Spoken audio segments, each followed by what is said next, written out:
Let's start chapter 9 soil. Soil की meaning सभी लोग जानते हैं. सॉइल मीन्स होता है मिट्टी.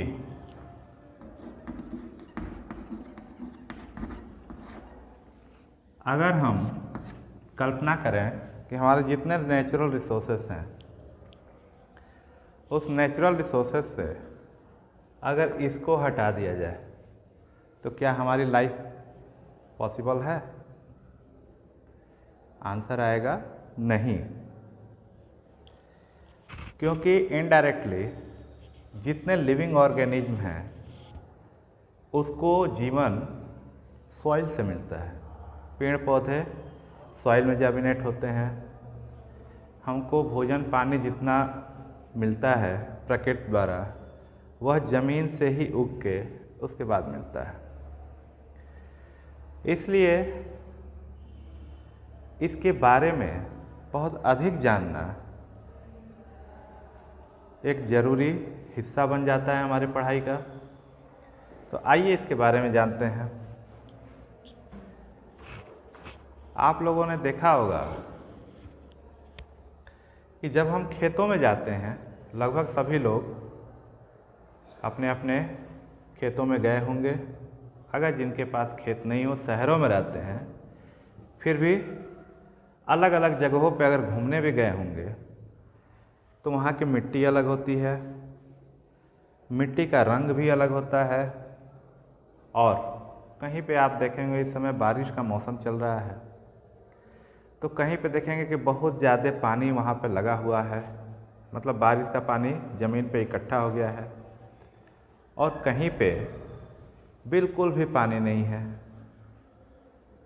देश के कई हिस्सों में आपको नज़र आएगी कहीं पे बहुत ज़्यादा बाढ़ है, कहीं पे मिट्टी बह रही है, कहीं पे नहीं बह रही है. इस तरह की तमाम प्रक्रियाएं जो हैं वह इस मौसम में गुजर रही हैं. अब हम अधिकतर देखते हैं कि अगर हम ज़मीन का कुछ हिस्सा खोदते हैं तो ऊपर का पार्ट अलग होता है, उसके कुछ नीचे का पार्ट वो एक अलग लेयर होता है, और बहुत नीचे जाएं तो हमें गीली मिट्टी निकलती है. ये तमाम प्रक्रियाएं इस मिट्टी में होती रहती हैं. ये कैसे होती हैं, क्यों होती है, इसके बारे में जानते हैं. जैसे मान लीजिए एक एक्टिविटी के तहत अगर इसको जाने, एक ग्लास लिए और उस ग्लास में वाटर ले लिए. मान लीजिए वाटर है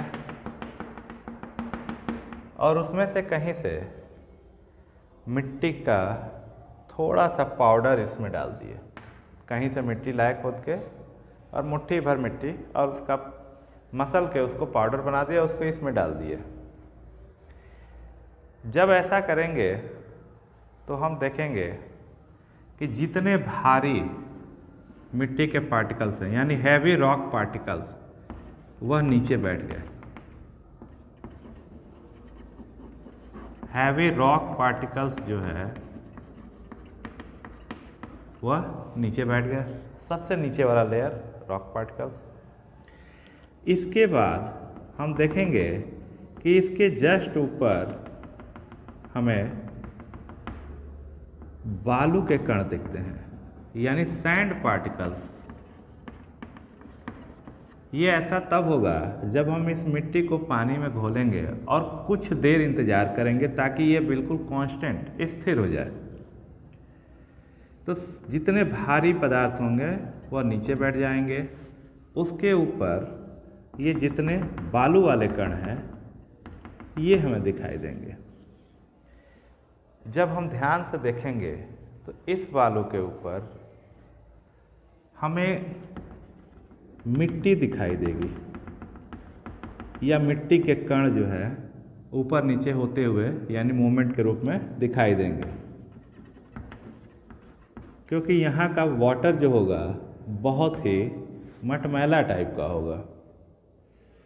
इसके बाद मिट्टी के ऊपर जो ऊपरी सतह होती है यहाँ पे लगभग थोड़ा सा वाटर दिखेगा, क्लीन वाटर लगभग, और यहाँ पे सड़ी गली पत्तियाँ, छोटे मोटे कीड़े मकोड़े और ये सब दिख जाएंगे। ये ऊपरी सतह पे रोटेन मटेरियल यानी सड़े गले मटेरियल।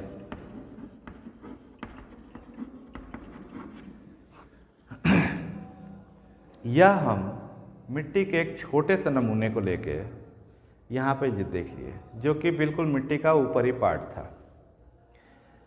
इसी के आधार पे हम मिट्टी के यानी सॉइल के फॉर्मेशन को समझ सकते हैं।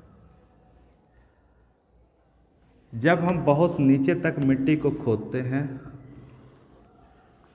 तो मिट्टी का जो लेयर होता है वह सबसे नीचे वाले पार्ट को हम सी होराइजन बोलते हैं, इसके ऊपर वाले पार्ट को बी होराइजन, इसके ऊपर वाले पार्ट को ए होराइजन, और सबसे ऊपर वाला पार्ट जो होता है इसको बोलते हैं ह्यूमस। ये जो हम यहाँ रोटेन मटेरियल देखे यानी कीड़े मकोड़े, सड़ी गली पत्तियाँ और भी बहुत सारे यहाँ मटेरियल देखने को मिलेंगे, यही जो होता है यह मिलके, और माइक्रो ऑर्गेनिज्म भी होते हैं जो हमारी नेकेड आई से नहीं दिखते हैं, यानी नंगी आँखों से हम उसे नहीं देख सकते हैं, यह सारी चीज़ें मिलके ह्यूमस बनाती है। तो जो टॉप लेयर रहता है वह जो होता है ह्यूमस होता है।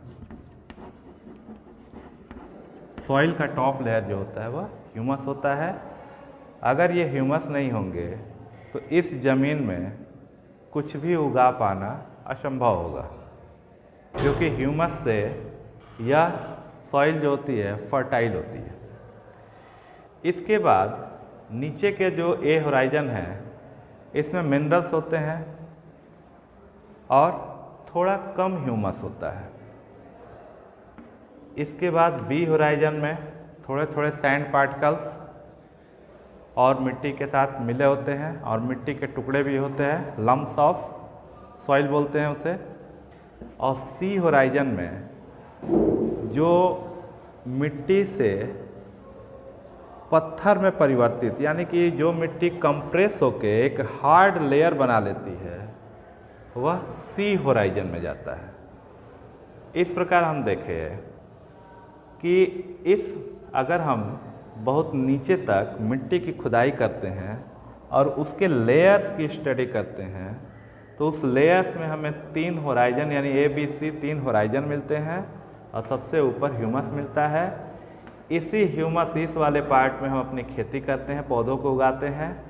और यह जो होता है ए होराइजन, जो मिनरल्स होते हैं मिट्टी में वो होते हैं minerals like iron, magnesium, manganese, ये सब।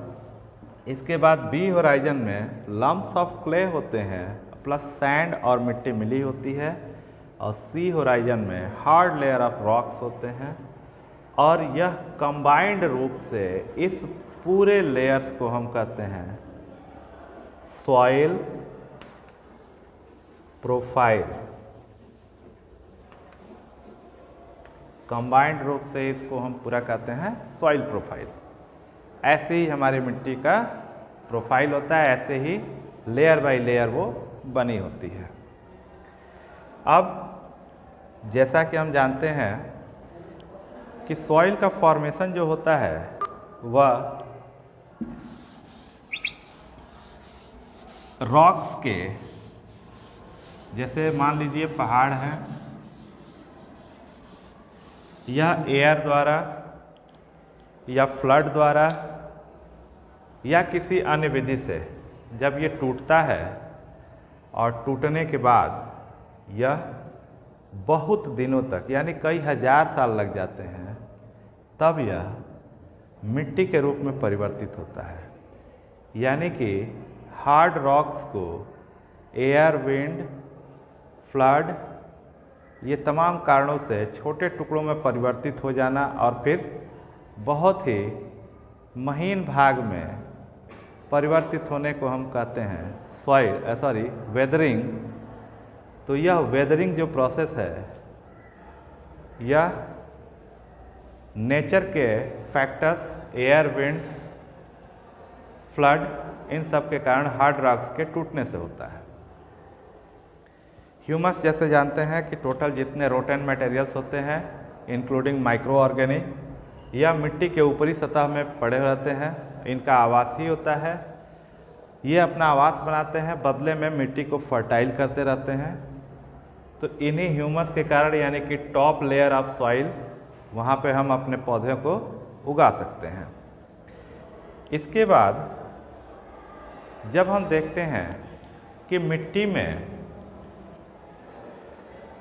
जो पार्टिकल्स होते हैं, अगर वह पार्टिकल्स बड़े होते हैं, अगर मिट्टी में हार्ड पार्टिकल्स बड़े होते हैं, तो ऐसे मिट्टी को हम लोग कहते हैं सैंडी सॉइल। ये टाइप्स ऑफ सॉइल में चल रहे हैं। पहला है सैंडी सॉइल। सैंडी सॉइल जिसमें हार्ड रॉक पार्टिकल्स ये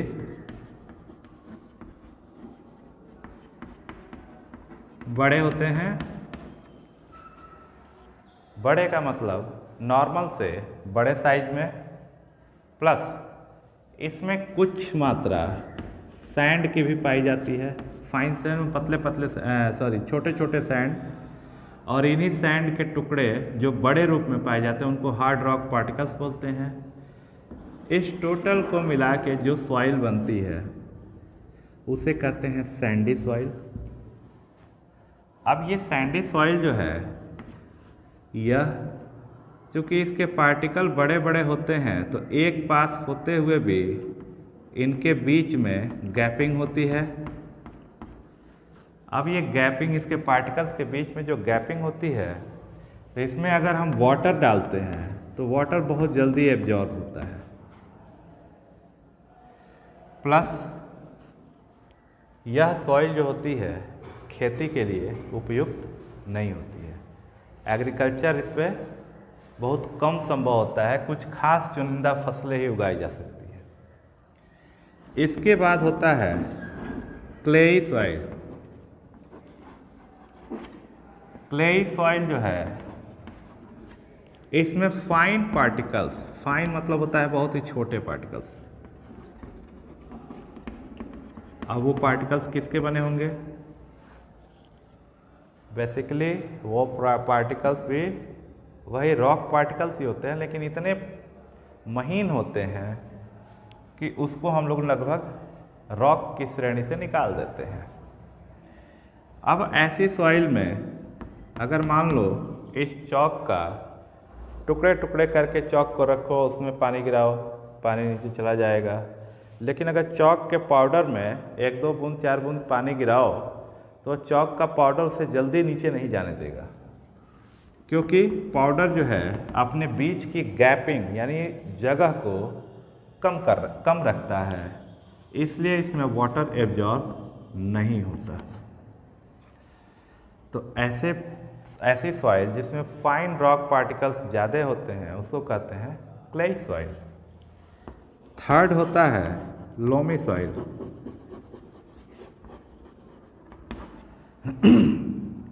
इस प्रकार के सॉइल में hard rock particles, fine rock particles, humus, ये सभी होते हैं। Hard rock particles, fine rock particles, humus, ये सभी चीज़ें होती हैं। और यह सॉइल जो है खेती के लिए सबसे उपयुक्त होता है।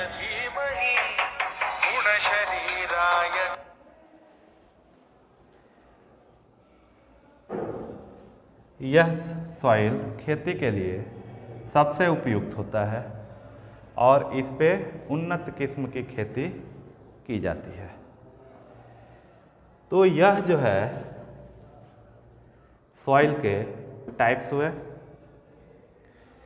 इसके बाद जैसा कि पहले ही बताया गया है कि सॉइल में जो रेट होता है एब्जॉर्ब करने का, वाटर एब्जॉर्ब करने का जो रेट होता है सभी सॉइल में अलग अलग होता है। अब सॉइल में वाटर एब्जॉर्ब करने को हम कहते हैं, एक वर्ड उसके लिए होता है और उसको बोलते हैं परकोलेशन। अब हम अगर परकोलेशन रेट को चेक करें,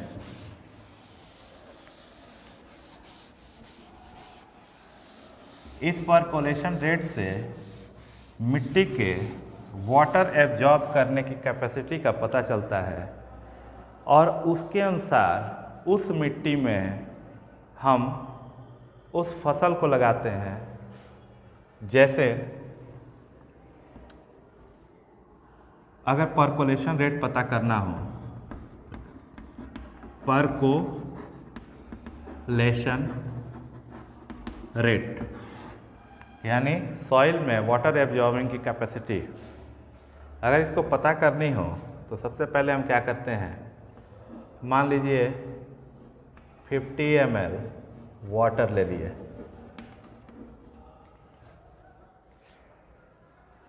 इसके पहले हम क्या करेंगे, कोई एक छोटा सा गड्ढा खोद लेंगे। छोटा सा गड्ढा खोद लिए, गड्ढा खोद के ये 50 ml वाटर हम इस गड्ढे में डाल दिए। एक वर्ड आता है पोर्ड, POURED, पोर्ड मतलब उड़ेलना, डालना।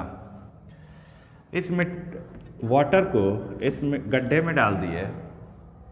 इसके बाद हम देखेंगे, टाइम नोट करेंगे कि कितने देर में यह वाटर जो है एब्जॉर्ब हो गया। अब इस वाटर एब्जॉर्बमेंट को, वाटर एब्जॉर्बमेंट का जो टाइम है उसको हम नोट कर लिए।